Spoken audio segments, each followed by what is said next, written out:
Okay, so ready to dive into Rich Dad, Poor Dad. We're tackling a big one today, huh? You know, this book kind of flipped the script on how we think about wealth. Yeah, he really throws out a challenge to those traditional money tips you usually hear. Right.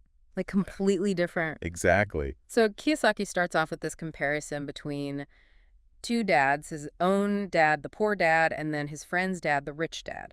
Yeah, and they both valued education, which is interesting, Mm. but in totally different ways. And that's where it gets kind of crazy, right? So Exactly. the poor dad's all about, traditional school, get that secure job, stable The income. good old safe route. Right, exactly. And then you've got the rich dad who's like, nope, financial literacy. That's where it's at. That's the key life skill. That they don't really teach you in school, do they? No, not really. It's like we spend years on algebra, which, yeah, it has its place, but how many of us can actually analyze a financial statement? Good point. Kiyosaki seems to be saying that this lack of financial knowledge is what keeps people stuck. It's a big gap. Huge. And it's not even about your profession. It's like this goes beyond that. He says it pretty bluntly. Hmm. Most people struggle financially because they don't know the difference between an asset and a liability. And that's the core of his whole thing. It's the foundation. Yeah. It's not about just having a bunch of stuff. It's about understanding how money flows. Okay, so break down this whole assets versus liabilities thing for me, because I think a lot of us hear asset and think, oh, something valuable that I own. That's what most people think, right? But Kiyosaki flips that on its head. He's like, an asset puts money in your pocket. A liability takes money out. Oh, wow, okay. Total mind shift. It's Like, that house, everyone thinks is an asset. If you're drowning in mortgage payments every month, it might actually be a liability. That's a good point. It's all about the cash you. Okay, so that changes things. Yeah. And this all ties into his big idea, right? Don't work for money, have it work for you. Exactly. Easier said than done, though, right? What gives this great example from his own life, his first business, when he was 9. Wait, 9 years old? What kind of business is a 9-year-old even running? He and his friend Mike started a toothpaste company. Toothpaste. Okay, now I got to hear more about this. What is a 9-year-old doing making toothpaste? Well, they got inspired by science book. Okay. It was short-lived, though. The whole thing got shut down. What happened? Turns out their homemade toothpaste wasn't exactly legal. Oh, no. Yeah, it was basically counterfeited. Did he get into trouble? More of a life lesson than anything. He admits that. But even though it failed, the experience really stuck with him. He got this taste of passive income.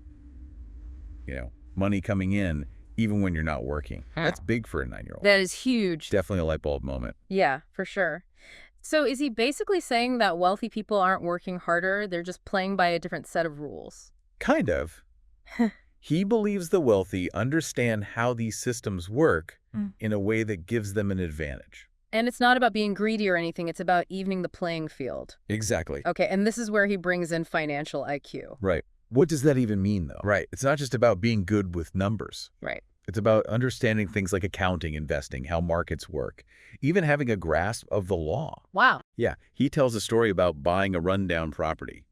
Everyone else saw a fixer-upper, but he saw what they missed, a valuable piece of land that was included in the deal. It's like seeing those opportunities where other people only see problems. Exactly. Yeah. And the best part, you don't have to be born into wealth to start thinking this way.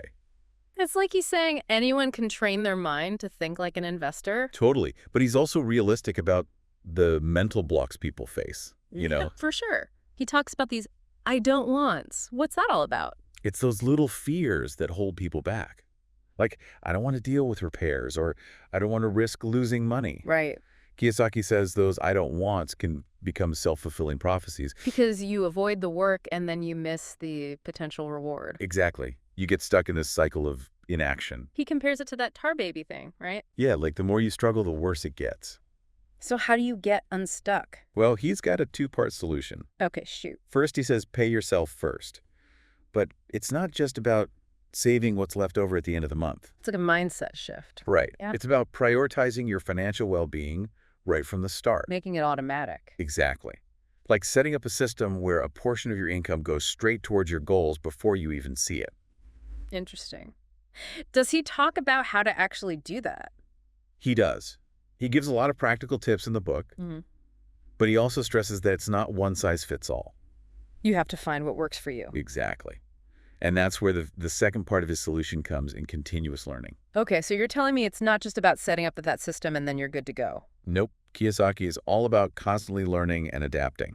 Makes sense. He talks about attending seminars, reading books, learning from experts in all sorts of fields. So it's not just about money management, it's about expanding your knowledge base in general. Exactly. It's about becoming a well-rounded individual who's always looking for new information and opportunities. He makes it sound like a lifelong pursuit. It is. Hmm. Because the world of finance is constantly changing. What worked yesterday might not work tomorrow. That's a good point. So how do you keep up? By being a student of the game. Always learning and adapting your strategies. And he gets into some pretty specific strategies in the book, right? Oh, yeah. He talks about things like finding undervalued real estate, using debt to your advantage, leveraging tax laws. He even talks about making offers right, like Yeah. even those low-ball offers just to get the ball rolling. Exactly. He's all about taking action, not being afraid to put yourself out there. He also talks about the importance of saying no, though, right? Absolutely. Recognizing when a deal isn't right for you or when the advice you're getting isn't coming from the right place.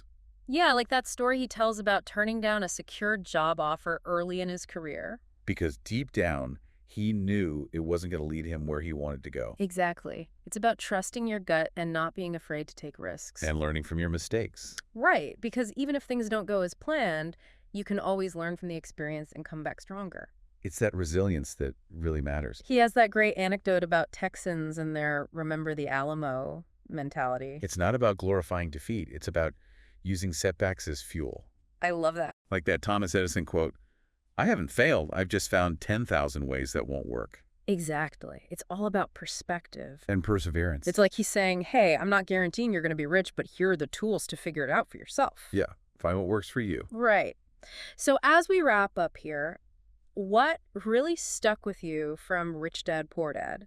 Like what got you thinking or maybe even changed your mind about money? There are so many good ones. What about you? Did anything really jump out at you?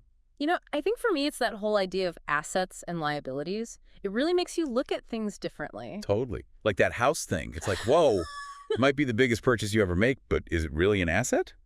You know? It makes you think twice. It's not always so cut and dry.